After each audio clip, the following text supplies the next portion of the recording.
Oh my god guys, so I just filmed this video like an hour ago and then I looked at the footage and it didn't actually film properly because the camera battery was running out and it decided not to actually get the footage and I'm kind of annoyed. But here again to do Top 5 Tuesday, and today's theme is my top rereads of 2018, and I reread 14 books in the year and that is about a third of my rereading, and it's pretty crazy though because I did do a lot of rereads and I'm excited to talk about my top favorites, and I don't feel that I'm going to do any more rereading for the rest of the year. I still do need to read City of Heavenly Fire, Lady Midnight and Lord of Shadows. I have 11 books left for my Goodreads goal and I definitely need to read smaller books that I'm going to be able to like get through. I am going to be putting this reread on hold until next year or until I get to my Goodreads reading schedule because I've stuffed up on kind of all of my goals, so I don't want to like get too far behind. So I'm going to try and do it next year and just hope that I don't get spoiled for Queen of Air and Darkness. But like, I mean, I'm reading Kingdom of Abbeyleec, so it's not really like it's going to do much damage. In 2019, I'm definitely not going to be reading as many books because I'm like, you know, was trying to reread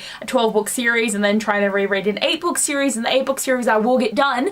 But next year there's a few things that I'm feeling like I kind of want to reread, like just for the fun of it. Hopefully I will get my TBR lower, but we will have to see. But let's get into the video. Number 5 on my list is City of Bones by Cassandra Clare. It's been 6 years since I read this book the first time, so it was so interesting going back into this world and experiencing it again. And I do have to say, if I read this series now, I would have been like, oh my god, because it is cringe. It's so cringe and predictable. I mean, the end bit isn't that predictable because not many books go there because it's such a like ugh kind of concept, but I do still really love the series, and because I've grown up with it, I still love the characters even now. So many people are like, oh my god, is she ever going to stop? And I'm here like, give me more books because I need more, I need more. But I had so much fun with this reread, and I'm just so glad that I ultimately chose to reread this series because it was so worth it. Number 4 on my list is Rebel of the Sands by Alwyn Hamilton. So I picked up the sequel and I read like one page and I was like, I don't remember anything from the first book. So I put that book down, picked up the first one and read it in 2 days, and I was so happy that I did because I honestly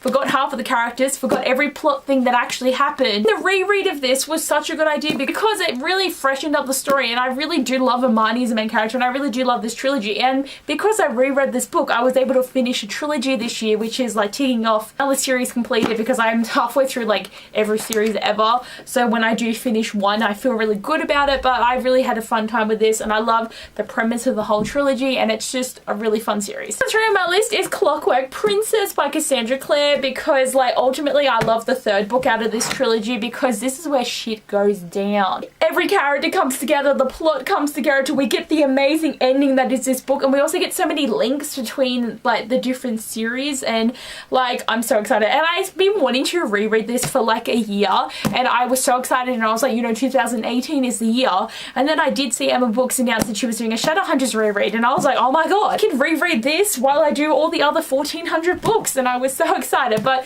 I really do love Tessa, Will and Jem, and Magnus is like in this as well, and Charlotte, and just like you just see their future lives as well, and it's beautiful, and I can't even, like, I just love this so much. And number 2 on my list is Afire by Sarah J. Maas. When I read the Throne of Glass series the first time, I was not a big fan of Afire. If people ask me, I'd be like, Afire is my least favorite in the series. I felt it was really boring and I didn't like any of the characters in it, you know? But now, since I've read 4 more books in the series since this book, and coming back into reread it and realizing that I love Rowan so much, it was amazing to see this development and growth, and also from reading Akamath to see the development and the growth of the characters in that book. It made me really appreciate the journey here because like Aileen was broken and she needed help to get out of this pit that she'd fallen into, and I'm just like, I just loved it so much, and I really do think Rowan is one of my favorite characters now, and I never thought I would say that, but he actually is, and I'm just so glad that I did reread this, and this is up there in favorites for this series now.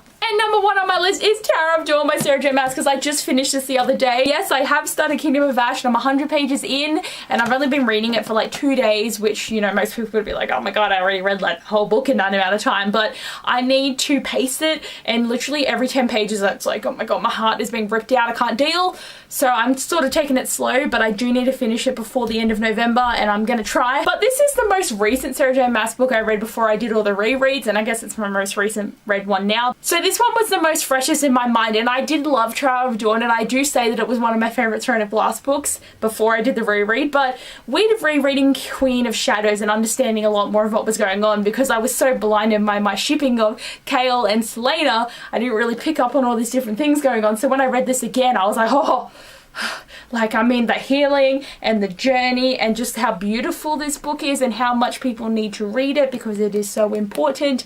And if you haven't read it, I don't know what you're doing, but I just loved it so much again, even though it took me 2 weeks to read. I kept going out and doing things with friends, and like I always was just too tired to read, and I could barely read like 20 pages in a day sometimes. So I really like spiked up in the last couple of days of finishing this book to like get it done. But I do really love it, and I love Irene, and like I love Nestrin now. It's such a great story. Oh, I am so glad that rereading has become just a normal thing to me though, because I never would have reread books. Like, yes, when I was 12 I reread the Twilight series 14 times, but that, you know, that's a given because I think everyone when they're in that phase did that. But I am so excited that I can do this now, and you know, it's like watching a movie again or watching a TV show again, like probably more like watching a TV show again, because that is so much effort, and watching a season of a TV show takes up more time than it would to like reread a book is a kind of thing I think about as well. But it's just fun. Even though I have the biggest TBR with like 370 books on it, I still love rereading, and even though I reread 14 books this year, it will be less next year, and I am going to try and maybe like, I don't know, pick up on some more readathons, or just, you know, pick what I feel like I really want to read. And that's what I'm excited about next year, is I'm just going to be able to read what I want to, because it was always like, you know, do my book club pick, and then it was reread a Cassandra Clare, then reread a Sarah J Maas, and then try and read some other books, and then trying to read anticipated new books, and then also trying to catch up on old books, and it was too hard. It was too hard, so I'm very glad that next year all I have to do is keep up with my book club, and then I can read whatever I want and just hopefully have a good time. But anyway guys, thanks for watching this video. I hope you enjoyed, and I'll see you guys next time. Bye!